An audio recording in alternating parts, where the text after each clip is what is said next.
This is More Money with economist Steve Moore. Now, Steve Moore. Welcome back, folks. This is the More Money Show on WABC Talk Radio. I've always said I'm not a very good talk radio show host, but I get the best guests in the country, and boy, do we have them today. We're actually up in New York today at the Yacht Club for a big dinner to celebrate a great new book called The Trump Economic Miracle, written by the great Arthur Laffer and myself. So Arthur Laffer is joining us. We also have the great Steve Forbes, who is the chairman of Forbes Media, former presidential candidate who should have been president because he had all the right ideas. And I'm especially privileged to be next to Bob Nardelli, who is one of the great titans of business in the last 50 years at Home Depot and GE, and I can't even keep track, Bob. Chrysler, amazing man. So I want to start with you, if I could, Bob Nardelli, and talking a little bit about the two presidential candidates who have really almost diametrically opposite views of the economy and business. And Arthur and I talk a lot in the book about, the importance of keeping our business tax rates low. Kamala Harris doesn't believe that. She wants to raise them up again, and the capital gains tax. And from the front line of the business world, how do you see that playing out? Yeah. Well, thank you very much for the opportunity to come in. I've lived through 7 recessions, Steve. Mm-hmm. I've been at this for 53 years. That's almost as many as Arthur has. 77. Yeah, wow.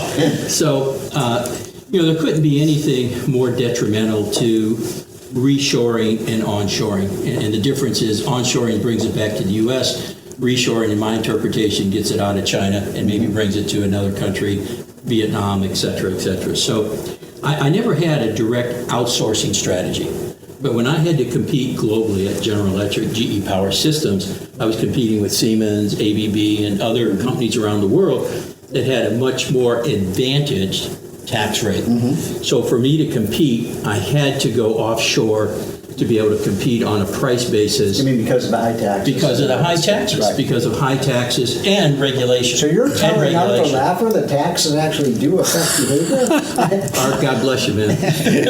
You got it right, huh? Yeah, he got it right. So we cut the rate from 35% to 21%. That was the Laffer-Forbes Kudlow-Moore plan. And we brought a lot of capital back to the United States. Remember, we had a bunch of inversions. Those stopped. An inversion was when an American company would, what's the term you use, offshore? There was offshoring, yeah. Right? And then we've been talking a lot about onshoring, which was trying to bring them back to the U.S., and then reshoring, which is a derivative of that, means out of China, but into maybe a lower cost country like Vietnam or Philippines or somewhere. Yeah. And so it appears that the corporate tax cut that Trump put into place was a big boom. It was a boom. I tell you, the business community couldn't have been more supportive and more excited about keeping production here, having factories here, having workers here, and really driving productivity. So before I get to Arthur's, Steve Forbes, one other quick question, if I may. So Kamala Harris's line is, corporate profits are high, but wages are not high, and therefore we want to, I'm kind of summarizing the way she says, we could take some of those corporate profits away from price gouging laws and so on, and we can give that to the workers. And to a lot of people, that says, hey, that sounds a pretty good deal. What would be the repercussion of that? Well, a couple of things. The terminology is corporate America. So we're talking about Americans that are the employees. When I was at Home Depot, I had 350,000 associates. Wow. That we had to make sure, that we had a fair wage. Now, in today's environment, because of this administration, how do you have a fair wage? It's like a pig in a python. It's moving through there, right? Remember, inflation was transitory. Remember that comment from the administration? Well, as inflation goes up 9.1%, I had predicted 10. I remember we had this discussion on Fox. And so it's hard to keep up with fair family wages, right? With that. I haven't seen, I deal with Fortune 50, lower middle market. I haven't seen one inflationary price increase roll down as a result of what's happened.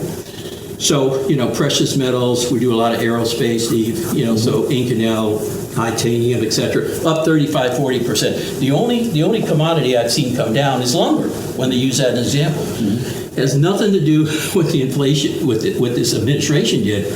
Lumber came down because the price of building a new home, the mortgage rates were so high, people weren't building, people weren't selling to trade up. That was something that took place for a while under the Trump administration, trade in, trade up.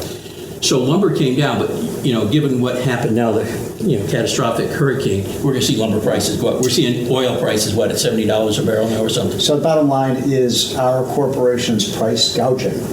Oh, absolutely not. Absolutely not. When she talked about fixing prices at the end of the supply chain, that's catastrophic. If you want to really do that, you got to go all the way back to the chemicals that are creating, the feedstock and the transportation to get it to the chicken farm, and then the chicken farm to the processor. So you just can't fix the price back here. You know what's going to happen, right? We've seen it before, Art and Steve, right? We see what happens is supply goes down, prices go up. It's history repeats itself. We know what happens. Now, if you use, the thing Trump's talking about, tariffs, I just want to comment on that. If it's a policy, probably not good. If it's a tactic, like he uses it so well, it's with laser focus. He's doing it extremely well. So that's Bob Nardelli, who was the chairman of Chrysler, Home Depot, and many other companies. One of the great businessmen in America. And could have saved GE. GE too. They should have saved GE. They saved GE. So honored to be with you at this. You got Steve Forbes. So Steve Forbes, comment on what Bob was talking about. We're talking. The Trump plan is he announced this week he wants to bring the rate down to 15% for businesses. That's, I think, maybe even lower than where you were in your famous flat tax. I think you were at 17%, but the tax rates matter a lot, and Kamala doesn't seem to understand that. No, taxes, as you've discussed many, many times, are a price. The price you pay for working, price for taking risks that work out, price for success. And when you penalize good things like productive work, risk-taking success, you're going to get less of them. She's destroying capital. Mm-hmm. And Bob's point about regulation, for some reason, about 25, 30 years ago, the U.S. decided to regulate manufacturing like they were villains. And today, the Competitive Enterprise Institute finds that a manufacturer with 50 or fewer employees, regulations cost $50,000 per employee. Jeez. Versus $5,000 tax. Bigger companies, $26,000, $27,000. So they're like a regressive tax. So it's a regressive tax. So why do we have trouble in manufacturing? We're just grinding them out of business. So Arthur Laffer, Jeff Yass and I had a piece in the Wall Street Journal this week where we were arguing that if you have essentially what she wants, a 35% capital gains tax and a 31 or 32% corporate rate, and those are basically taxing the same income, right? Mm-hmm. So that would basically, our argument is we're essentially making the government a 50% shareholder in every company because they get 50% of the profits. So is that a good thing? Well, let me just say, the way I read the capital gains tax and the unearned, the unrealized capital gains, it's a continuous tax. Yeah. It's like a property tax. It's not like you tax it once and then it's yours. Uh-huh. No, it's like a property tax. You tax it once and then you tax it again next year and again and again and again. Right. So when you look at it, it's nothing like any other tax. This is a wealth tax. Mm-hmm. And if you want to just see it, let's say you got a $600,000 gain there, and let's imagine interest rates are about 8% or something like that, and let's imagine you put a 1% tax on that capital gain. Yes. That will reduce the value of that asset from $600,000 to $525,000. That's just with a 1% tax. Well, but she wants to raise it by I understand. Yeah. So what you're doing is you're going to really crash the whole wealth base. Right. And the thing, if you look at wealth taxes, and let's say 15% in central Detroit right now, there are property tax rates that are about 20%, the very highest. No, and the properties are worth... You pay that every year. Yeah, and the properties are worth $10,000 or something like that. What you find is the greatest, most prosperous places in the nation are those with very low property taxes. The reason California survives and is because of that blowhole of Proposition 13. They are the single best property tax state in the nation, and it offsets all the damage done by the others. Now, not makes them great, but without Proposition 13, California would be West Virginia. So, Bob Nardelli, you worked at, you ran Home Depot, and I thought you were going to go all through them again, no, Steve. this relative to what these hurricanes. Yes. And Yeah. Home Depot is absolutely essential to getting the supplies. You mentioned lumber and all of the products that people need to stay essentially alive. When you were running Home Depot, how do you deal with a crisis like that? That's a great question, because I couldn't be more proud of those associates. We had a slogan where we tend to shine our brightest when people are facing their darkest hours. I was with Warren Buffett on 9/11. We were going through, we were walking stores. He was a supplier to Home Depot. Amazing. And where were you? What town were you in? In Omaha. In Omaha. Okay, wow. And so when that crisis took place, rented a car and drove straight through to Atlanta. We have a crisis center that Wait, you drove from Omaha to Atlanta? straight through. Yeah, because all the planes were canceled. Right. No flights. So we have put in place that team, a command center that the government comes and looks Right. at. We watch all the TV. So when we saw the rescuers' shoes were melting, we go next door to the media room, to the merchandising room, order 500 pairs. We go to logistics, get them there. When the Pentagon, the roof caved in, we started in California with shoring timbers and released them. Wow. We were the first ones at 9/11, working with Mayor Rudy. We couldn't have had a better relationship. Everything from pencils and paper to you name it. We rebuilt the roof at the Pentagon. We did the memorial behind the Pentagon. Amazing. And so those associates really loved giving back and helping. Hurricane Katrina, same thing. We put up circus tents and went to remote registers and brought stuff out so we can get people back into their homes as quickly as we could, Steve. So, Steve Forbes, maybe we should just close down FEMA and just contract it out to companies like Home Depot. Bring it on. Because you look at the catastrophic response to these hurricanes we've seen from the Biden. Yeah, disaster is not a 9-to-5 job. It's not one that has to be ruled by rules. You have to do a lot of improvisation. And so you see a situation, okay, what works in that situation? You don't look to a rule book. And that's why they should farm it out to people who can do it in advance, but you can get stuff there. Yeah, but there's one problem with that. How would you take care of illegal aliens? Just joking. Sorry, guys. So, by the way, That's a government job. Yeah. Well, that's what Home Depot, that's what FEMA does. I'm sitting here, folks. This is the More Money Show on WABC, and I'm sitting here with Steve Forbes and Bob Nardelli and Arthur Laffer, three of my heroes. So thank you again, guys, for joining. I want to kind of end this and ask you each. By the way, Arthur Laffer and I are authors of the new book, The Trump Economic Miracle. So go to TrumpEconomicMiracle.com and you can get that free. But what is the one thing that you would do to improve the economy if you were the top advisor to whoever the next president? What is the most urgent thing we do? And Steve Forbes, I will start with you. First thing you do is allow energy to be exploited again, mined again, drilled again in the United States. That tells the world we're back in business. And then you start deregulating. Unglamorous, but by golly, people say relief is on the way, and they'll start to invest in anticipation. Throw in a tax bill as well, and we're on our way. And we're on our way. Bob Nardelli, I'm going to ask you the same question. And just generally also, how do you feel like business conditions are right now, and what do we need to do to get American companies to be even more profitable and hire more workers? I want to piggyback on Steve because I ran GE Power Systems. And let me say that, energy is fundamental to everything we do.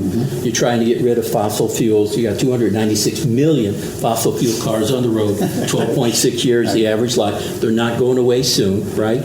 So energy, Steve, I couldn't agree more. And why did we stop shipping LNG? It could have been the biggest geopolitical thing to help Germany versus buying from Russia, right? So that's number one. I totally agree. We've got to get the regulations down. When they talk about they've issued these permits, again, it's a false negative. It's a false. I mean, they may have, but it's between the lip and the cup, Steve, right? To really get the drilling in place. They stopped a lot of this drilling for obvious reasons from the green movement, which has really negatively impacted us. You look at some of the data centers. Now they're opening a nuclear plant to be able to provide energy to run a data center for AI, right? So I think that's really important. And again, reinforcing, we got to get labor back here in the United States. It's the strength, it's the bones of this country. I'm going to turn to you for this question, but one last question for you, Bob. The quality of the American workers, is it, do we have a problem there? Do you think American workers are ready for the jobs of the next 20 years? Yeah, I think there's no question there's going to be a retraining process that has to come. I think AI will have a tremendous, profound impact because large corporations who can afford to implement it are taking that redundant work out, Steve, unfortunately. So we're going to have to do a lot of training to get those people back gainfully employed again. So, Arthur, you're obviously the godfather of the flat tax, so you'll probably say that's one of the most important. But there's so much that needs to be done after 4 years of Biden. What should be the top concern for? After listening to these two, I'm just going to say ditto. Yeah. I just agree with what you guys are doing, and it's so correct. And rather than trying to think of something new to say, what you guys have said really hits Well, could you add anything to what they said? I could, but come on. If I added, I mean, on the margins. Tell them about one. We got 2 minutes left. Healthcare transparency. Why is that so important? Healthcare. Because you were the one who convinced Trump to do that. Yeah. Well, there's 20% of our GDP, of our total output, where you don't know what the price of the product is. You don't know what the quality is. Your doctor doesn't have a clue either. You have no idea. The prices are all over the place, even in the same hospital for different insurance policies, let alone across hospitals, et cetera. It's outrageous. We need to make sure all healthcare providers post the transactions price, the price they're willing to buy and sell the price for, and what the benefits are of this with just transparency. And let people choose. And Trump wants to do that, right? Well, I think Trump really wants to do this, and Trump understands it because he understands what it's like buying and selling raw materials, et cetera. I mean, our GE that you and I love so much, Trump was one of the major suppliers. I asked Jack Welch about Trump in 2016, and Jack said, I'm not going to talk about